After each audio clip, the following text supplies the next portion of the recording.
Hành động trượng nghĩa cứu một cô gái bị quấy rối, nhưng lại trở thành kẻ bị cộng đồng mạng mắng chửi. Không chỉ mất việc, mà mẹ tôi còn bị áp lực đến nguy kịch.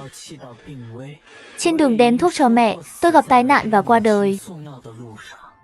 Mở mắt ra, tôi trở về cái đêm bị vu oan lần trước. Chị Vương, tối nay mình đi ăn cùng nhau nhé. Ôi trời, hôm nay chắc mặt trời mọc đằng Tây rồi. Tiểu Trương cũng chịu đi ăn với chúng ta cờ đấy. Kiếp trước, tôi đi ngang con hẻm nơi cô gái bị quấy rối. Giờ đây được sống lại một lần nữa. Tôi phải tìm vài người làm nhân chứng. Chị Vương, mọi người có thể cùng tôi làm thêm một chút việc không? Quản lý bảo tôi kiểm tra tuyến đường tạm thời. Chỗ thi công lại cùng đường với nơi mình định ăn tối. Ôi trời, có gì đây?